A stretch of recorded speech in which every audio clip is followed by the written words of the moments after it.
आइए जमात 6 में रियाजी हिसाब। आज हम जमात 6 में सबक नंबर 3 एदाद से खेलना, इसके बारे में मालूमात हासिल करेंगे। इसमें 4 चीज़ें ख़ास जानने जैसी है, जिसमें नंबर 1 है मुफर्रद एदाद, नंबर 2 है मुरक्कब एदाद, और नंबर 3 है जुफ्त एदाद, और आखिर में ताक एदाद। इन चारों के बारे में हम मालूमात हासिल करेंगे। इसमें सबसे पहले जो हमें मालूमात हासिल करना है वो मुफर्रद एदाद है। मुफर्रद एदाद यानी अकेला अदद। मुफर्रद यानी अकेला, जो किसी और में ना हो। उसकी तारीफ़ हम देखेंगे किसे कहते हैं। वो एदाद जिनके अज्जाए ज़रबी एक और ख़ुद हो, मुफर्रद कहलाते हैं। यानी ऐसे अदाद जो सिर्फ खुद ही में होते हो और किसी में ना आते हो, वो अज्जाए एक ऐसे अदाद जो है मुफर्रद कहलाते हैं। इसको समझने के लिए हम एक टेबल लेंगे जिसमें 1 से 100 तक के नंबर एदाद दिए हुए हैं। इनमें से सबसे पहले हम 1 को काटेंगे।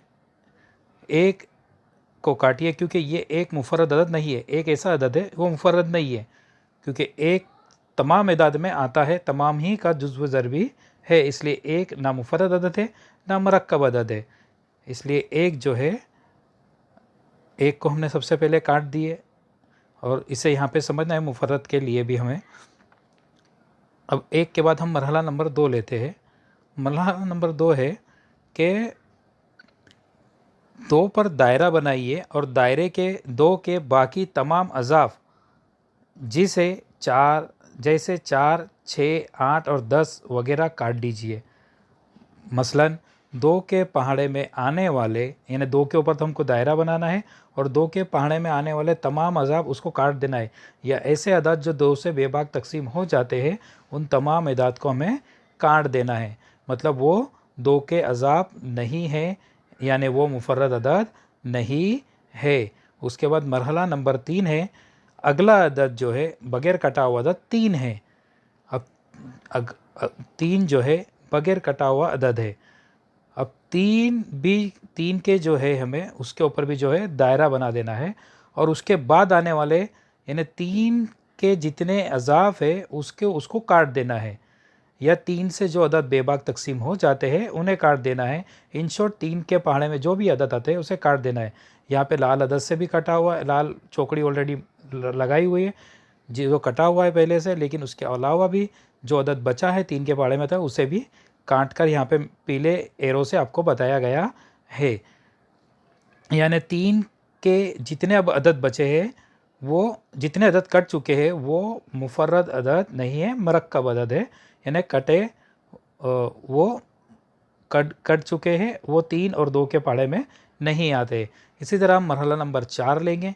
अगला बग़ैर कटा हुआ अदद जो है वो 5 है। अब 5 पर दायरा बनाइए और 5 के बाकी तमाम अज़ाफ़ काट दीजिए।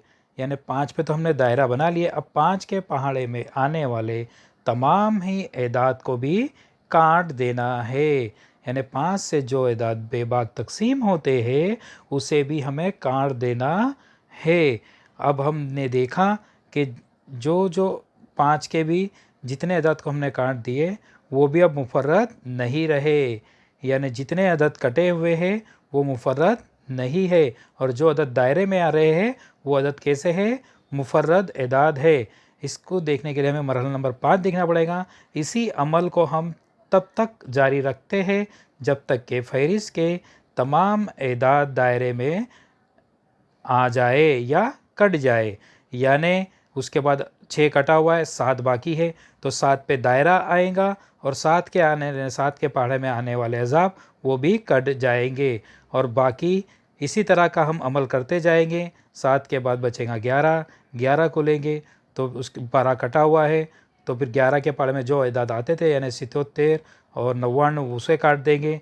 इसी तरह 13 बचा। फिर उसके बाद में हम देख रहे तरतीब पर जो है ये 1 से 100 तक हमने कर दिए ने। जो बाकी अदद बचे थे उस पर राउंड मैंने आपके सामने रख दिया हो। अब जितने भी एदाद जो है वो दायरे में है, वो कैसे एदाद है, मुफर्रद एदाद है।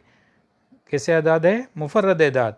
और जो दायरे के बाहर है वो कौन से अदाद कहलाएंगे? अभी हम उसे देखते हैं। उसे देखने के लिए हमें मरक्कब एदाद को समझना होगा। तो जिन एदाद के अज़्ज़ाए ज़रबी 2 या 2 से ज़्यादा हो वो मरक्कब एदाद कहलाते हैं। यानी जिन एदाद के अज़्ज़ाए ज़रबी 2 या 2 से ज़्यादा हो वो मरक्कब कहलाते हैं। जैसे 4, 6, 8, 9, 15 वगैरह। यानी जो भी अदद आपको यहाँ पे दिखाई दे रहे हैं वो जो दायरे के अंदर नहीं है, दायरे के बाहर कटे हुए हैं, वो तमाम ही अदाद कैसे है? मरक्कब एदाद है। यानी जो कट गए वो मरक्कब एदाद है और जो नहीं कटे, जो दायरे में हैं, वो मुफर्रद एदाद है। यानी एक के अलावा यहाँ तमाम कटे हुए एदाद, एक के अलावा, मैंने पहले शुरुआत में कहा था आपको कि एक ना मुफर्रद अदद है ना मरक्कब अदद है। यानी एक के अलावा जितने एदाद, तमाम एदाद जो कटे हुए हैं वो कैसे एदाद है? मरक्कब एदाद है। ये याद रखना है। अदद एक जो है वो ना मुफर्रद अदद है और ना ही मरक्कब अदद है। ये याद रखना है आपको। अब आगे चलते हैं हम, उसमें जुफ्त एदाद और ताक एदाद के बारे में मालूमात हासिल करेंगे। इवन एंड ऑड नंबर यानी जोड़ी वाले और बिना जोड़ी वाले, जिसको गुजराती में एक ही और बे की संख्या भी कहते हैं। तो जुफ्त यानी जोड़ी वाले यानी इवन नंबर, अंग्रेज़ी में ताक यानी ऑड नंबर यानी बिना जोड़ी वाले। तो जुफ्त एदाद किसे कहते हैं? तो वो एदाद जिनका अज़ाब 2 है उन्हें जुफ्त एदाद कहते हैं। यानी जो एदाद 2 से पूरे तकसीम हो जाते हैं, जैसे 2, 4, 6, 8, 10, 12, 14 वगैरह, ये तमाम एदाद कैसे है? जुफ्त अदद है। यानी 2 के पहाड़े में आने वाले तमाम एदाद जुफ्त है। जोड़ी वाले तमाम एदाद जुफ्त है। यानी 2, 4, 6, 8, 10 जिसकी जोड़ी बनती हो वो कैसे एदाद कहलाते हैं? जुफ्त एदाद। उसके बाद आते हैं ताक एदाद। ताक एदाद वो एदाद जो 2 से तकसीम नहीं होते, उन्हें ताक एदाद कहते हैं। जैसे 1, 3, 5, 7, 9, 11, 13 वगैरह।